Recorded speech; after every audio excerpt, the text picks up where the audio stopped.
Om Swastiastu, selamat pagi dokter dan teman-teman semuanya. Perkenalkan, saya Karina Chandra. Saya merupakan dokter muda yang saat ini berada di Departemen KSM Anestesiologi dan Terapi Intensif Fakultas Kedokteran Universitas Udayana, periode 24 Agustus sampai dengan 30 Agustus 2020. Pada kesempatan kali ini, saya akan menjelaskan materi mengenai opioid pada manajemen nyeri. Adapun outline yang akan dibahas pada kali ini adalah yang pertama mengenai nyeri dan yang kedua adalah mengenai opioid. Sebelumnya kita harus mengetahui terlebih dahulu apa definisi nyeri. Jadi menurut International Association for the Study of Pain atau yang disingkat dengan ISP, nyeri merupakan suatu pengalaman sensorik dan emosional yang tidak menyenangkan akibat adanya kerusakan jaringan atau ancaman kerusakan jaringan atau keadaan yang menggambarkan kerusakan jaringan tersebut. Adapun nyeri ini memiliki mekanisme yang terdiri dari 4 fase. Fase pertama yaitu fase transduksi, di mana pada fase ini terjadi proses stimuli nyeri, baik secara mekanis, termal maupun kimiawi, yang diubah menjadi aktivitas listrik pada ujung-ujung saraf. Kemudian nantinya akan memasuki fase transmisi, di mana pada fase ini terjadi proses penyaluran impuls melalui medula spinalis ke korteks cerebri, yang nantinya akan dimodulasi menjadi suatu proses interaksi antara sistem analgesik endogen dengan impuls nyeri di kornu posterior dari medula spinalis. Kemudian nantinya akan menghasilkan suatu hasil akhir dari proses interaksi tersebut, yaitu suatu perasaan subjektif yang disebut dengan nyeri. Nah, nyeri ini dapat dievaluasi. Adapun evaluasi nyeri ini sangat penting untuk menentukan jenis terapi nyeri yang akan diberikan dan untuk mengevaluasi hasil terapi nyeri tersebut. Umumnya, nyeri dievaluasi dengan menggunakan VAS atau Visual Analog Scale. Selain VAS juga bisa menggunakan Numerical Rating Scale dan Wong-Baker Face Scale.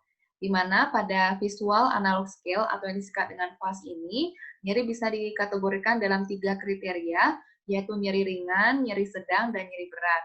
Nah, hasil pengukuran dari VAS tersebut nantinya digunakan untuk terapi nyeri sesuai dengan kriteria WFSA untuk nyeri akut atau WHO untuk nyeri kronik.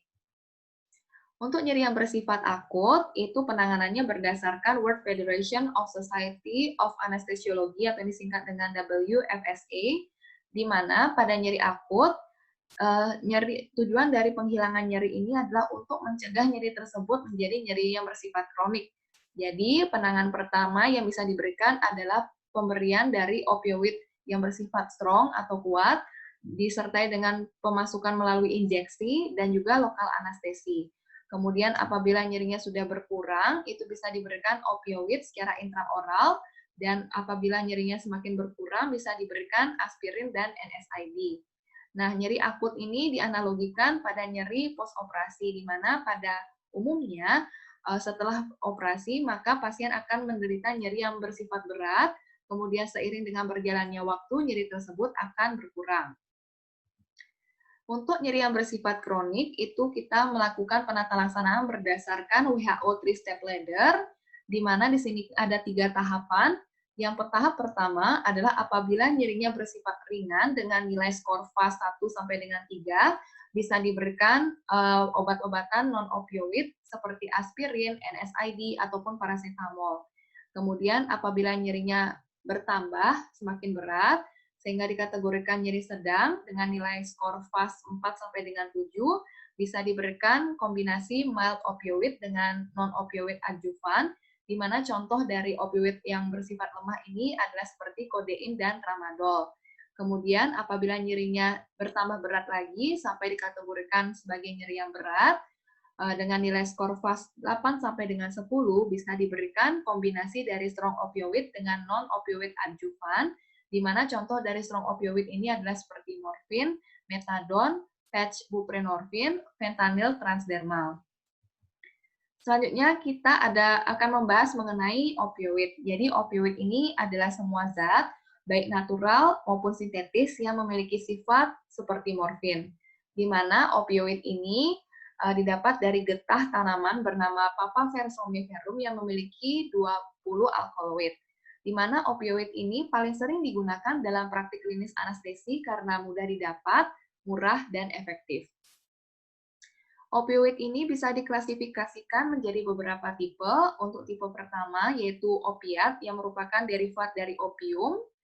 Contohnya adalah seperti morfin, kodein, dan tebain. Kemudian tipe selanjutnya adalah tipe semi-sintetik yang merupakan derivat substitut dari morfin, kodein atau kodein seperti hidromorfon, kemudian oksimorfon, levorfanol, oksikodon, dan hidrokodon. Kemudian untuk tipe lainnya bisa dikategorikan agonis atau antagonis, parsial agonis maupun antagonis seperti naloxon dan naltrexon. Untuk tipe lain, yaitu tipe sintetik yang merupakan non-morphinians, memiliki 3 jenis, yaitu phenylpiperidin, diphenylpropilamin, dan kompleks analgesik, serta tipe terakhir adalah endogen opioid, yang merupakan natural peptide, contohnya adalah seperti enkefalin, endorfin, dan dinorfin. Opioid ini memiliki 4 jenis reseptor, yaitu reseptor yang pertama adalah reseptor delta, memiliki subtipe delta 1, delta 2, dan memiliki lokasi reseptor di otak seperti di Pontine nuclei, amigdala, olfactory bulbs, dan deep cortex, serta memiliki fungsi analgesik, antidepresan efek, dan physical dependence.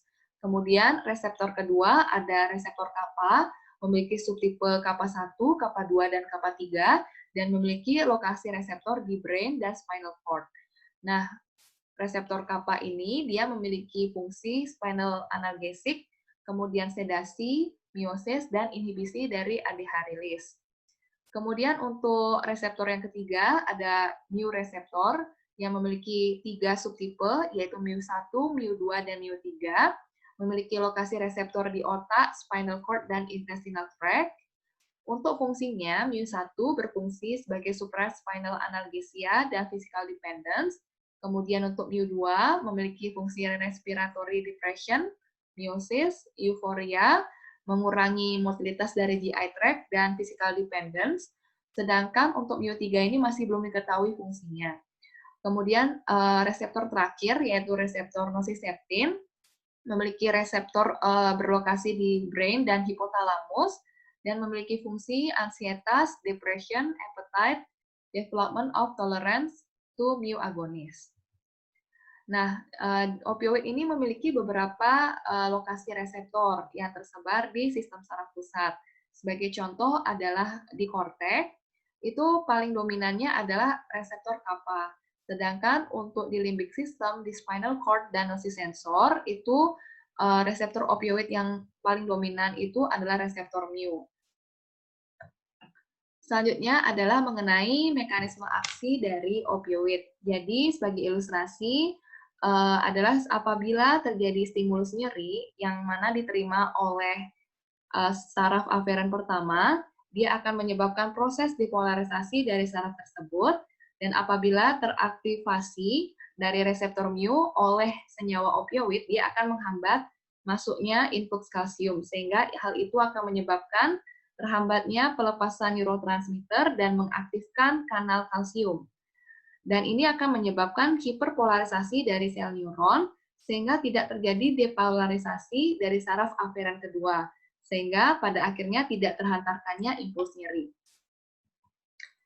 Selanjutnya adalah mengenai ikatan opioid pada bagian presinaptik, di mana ikatan opioid ini pada bagian presinaptik dari reseptor opioid dapat menurunkan aktivitas dari adenilat siklase, sehingga ini akan menginhibisi kanal kalsium yang sensitif terhadap perubahan muatan listrik. Nah, hal ini akan menurunkan pelepasan neurotransmitter seperti glutamat, serotonin, norepinefrin, asetilkolin, serta substansi P. Sedangkan untuk ikatan opioid pada bagian possinaptik, ini dia akan menyebabkan peningkatan perpindahan keluar dari kalium, sehingga terjadilah hiperpolarisasi dan pada akhirnya terjadi penurunan neurotransmisi. Selanjutnya adalah farmakodinamik dari opioid. Jadi opioid ini memiliki beberapa efek pada beberapa sistem organ, seperti sistem saraf pusat, respirasi, kardiovaskular, GI tract, urogenital, muskuloskeletal, kehamilan, dan endokrin serta imunitas. Yang nantinya akan dijelaskan pada slide selanjutnya. Yang pertama adalah analgesik atau efek opioid pada sistem saraf pusat, di mana dia memiliki efek analgesik spinal dan supraspinal. Dia juga dapat menurunkan CFRO2, cerebral blood flow, dan intracranial pressure. Dia juga memiliki efek sedasi, euforia, dan halusinasi, serta menurunkan ambang kejang pada penggunaan opioid golongan meperidin, serta menurunkan frekuensi dari EEG. Pada sistem saraf pusat ini dia memiliki side effect berupa toleransi, physical dependence, dan withdrawal symptoms. Kemudian untuk farmakodinamik opioid pada respirasi, itu dia berpengaruh langsung pada medula, di mana dia akan menurunkan respon ventilasi pada hiperkardi dan hipoksia, menekan refleks batuk, bronkospasme karena histamin rilis pada penggunaan morfin, dan pada penggunaan meperidin dia memiliki efek antihistamin. Untuk sistem kardiovaskular, opioid ini dapat menurunkan heart rate melalui stimulasi vagal. Kemudian pada penggunaan meperidin terdapat atropine-like effect yang dapat meningkatkan heart rate. Kemudian penggunaan opioid ini juga dapat menginhibisi dari vasomotor center, menimbulkan refleks simpatis dan pelepasan histamin sehingga menimbulkan vasodilatasi. Serta penggunaan opioid jenis meperidin mempunyai quinidine-like action yang menurunkan eksitasi miokardial, namun pada dosis besar menurunkan kontraktilitas miokardium. Selanjutnya adalah pada sistem gastrointestinal, opioid ini dapat menimbulkan mual dan muntah karena stimulasi dopamin, CTZ, dan area vestibular, kemudian dapat menurunkan peristaltik sehingga menimbulkan sensasi kembung, dan pada penggunaan morfin dapat menyebabkan spasme dari sphincter OD, dan penggunaan meperidin menyebabkan relaksasi sphincter renal dan gastrointestinal. Kemudian pada sistem urogenital, morfin ini menyebabkan spasme ureter dan bladder sphincter, serta penggunaan meperidin dapat menyebabkan relaksasi sphincter daerah renal. Kemudian pada sistem muskuloskeletal, pada penggunaan fentanyl, ini dapat menyebabkan chest wall muscle rigidity yang dapat mengganggu ventilasi, kemudian bisa menyebabkan histamine release yang akan menyebabkan warm and flush sensation, kemudian bisa juga menyebabkan miosis karena stimulasi nukleus Edinger-Westphal pada saraf okulomotor, dan bisa menyebabkan hipotermia karena menurunnya metabolic rate, vasodilatasi, tonus otot menurun, dan terganggunya termoregulasi. Selanjutnya, pada kehamilan, opioid ini dapat menembus sawar plasenta sehingga dapat menimbulkan depresi nafas pada neonatus. Kemudian untuk sistem endokrin dan imunitas, opioid ini dapat menekan ACTH, LH, dan FSH sehingga menyebabkan infertilitas, dan dapat juga menekan imunitas karena menyebabkan apoptosis dari limfosit. Farmakokinetik opioid ini yang pertama adalah absorpsi. Jadi, opioid ini sangat bergantung pada rute pemberiannya. Opioid bisa diberikan secara oral, transdermal, subkutan, intravena, intramuskular, maupun neuroaksial. Jadi, untuk penggunaan morfin, ini dia memiliki sifat high first pass metabolisme atau FPM, sedangkan untuk kodein dan oksikodon memiliki low FPM. Sedangkan untuk distribusinya, ini tergantung dari lipid solubility-nya, di mana semakin tinggi, maka semakin cepat onsetnya. Sedangkan untuk metabolisme dan ekskresinya, di mana pada opioid jenis morfin dan turunannya, itu di metabolisme di hati menjadi morfin 3 glukuronid dan morfin 6 glukuronid yang lebih poten dan durasinya lebih lama. Kemudian untuk yang jenis kodein, dia di metabolismenya di hepar oleh sitokrom P450, CYP3AD, dan CYP2D6 menjadi morfin dan memiliki fungsi antitusif yang rendah dan analgesik yang tinggi. Kemudian untuk penggunaan meperidin itu di metabolismenya di hepar juga menjadi norpeptidin yang dapat menyebabkan kejang, dan perlu diperhatikan pula karena opioid ini diekskresikan terutama melalui ginjal, sehingga harus hati-hati pada pasien dengan gangguan fungsi ginjal, dan juga harus hati-hati pada pemberian dalam jangka waktu yang lama karena dapat meningkatkan efek samping.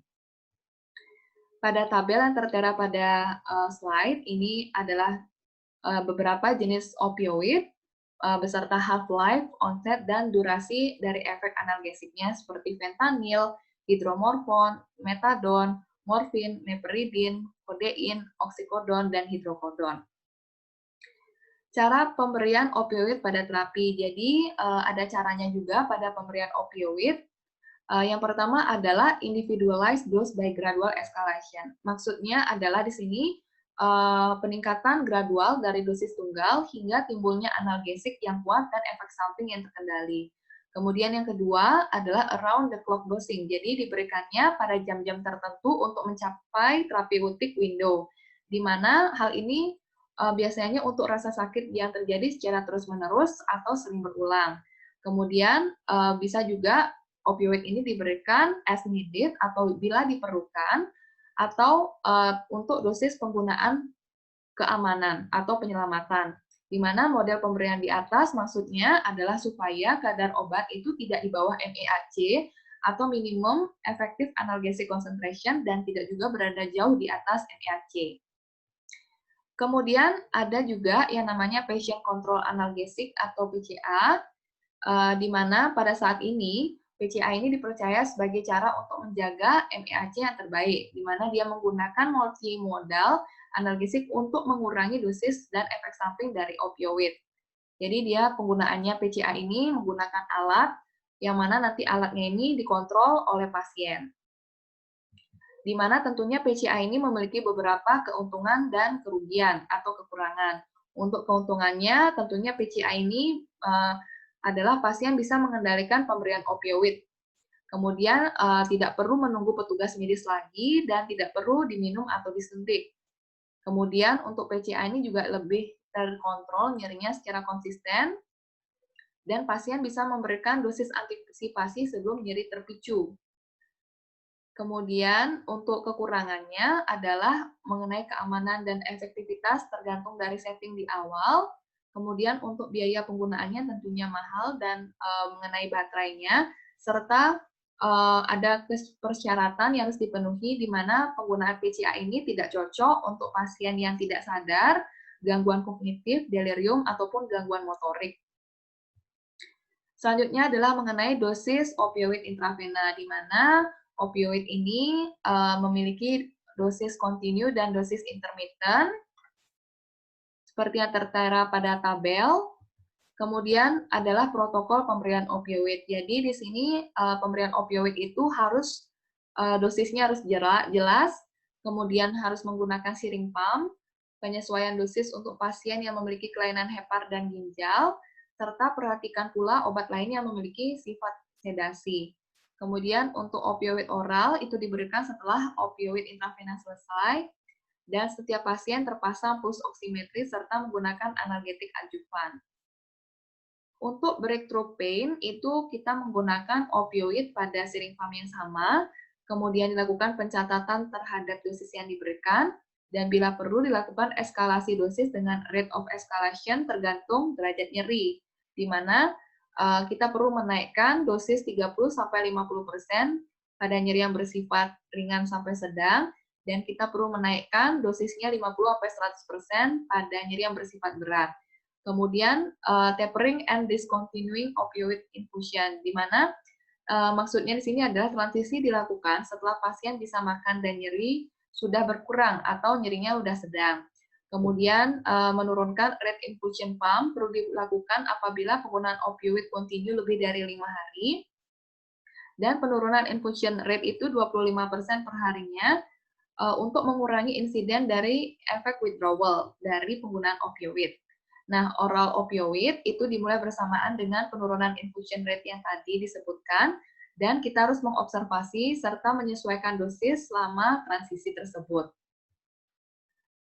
Pada slide tertera tabel konversi dari opioid intravena atau parenteral ke oral, di mana setelah konversi dari intravena ke oral itu perlu dipertimbangkan untuk menurunkan dosis intraoral sebanyak 20 sampai dengan 30%. Perlu diperhatikan bahwa konversi dosis intravena ke oral ini hanya perkiraan, sehingga perlu dilakukan monitoring dan penyesuaian dosis.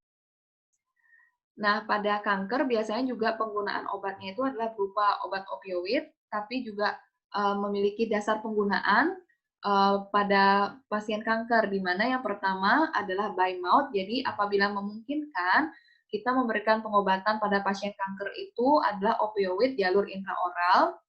Kemudian yang kedua adalah by the clock. Maksudnya di sini adalah pemberian opioid ini pada pasien kanker itu diberikan dalam rentang interval waktu yang tetap dan perlu rescue dose apabila terjadi breakthrough pain. Kemudian untuk selanjutnya adalah by the ladder.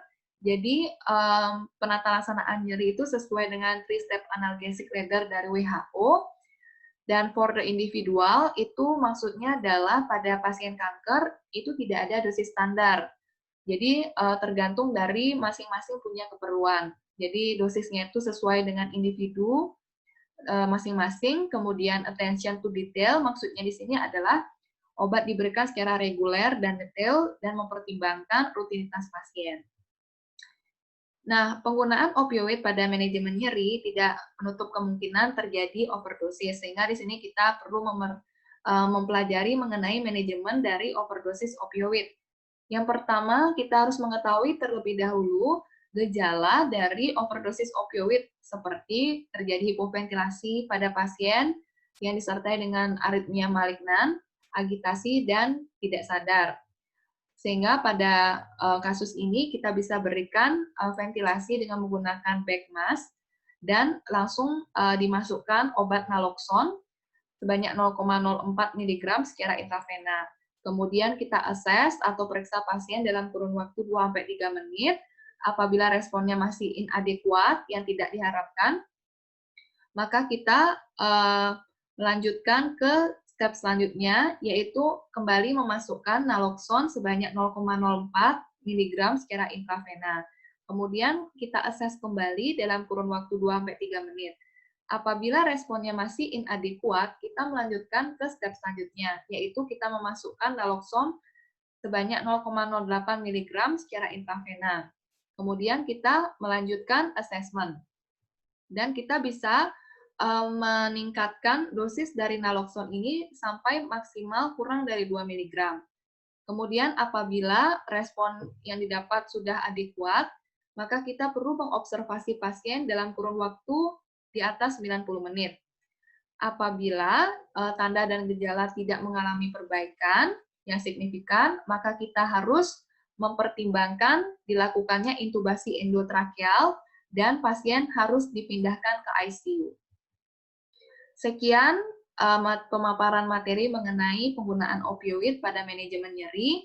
Semoga ilmu yang disampaikan berguna, dan saya minta maaf apabila ada salah kata atau ada kekurangan. Terima kasih atas perhatiannya.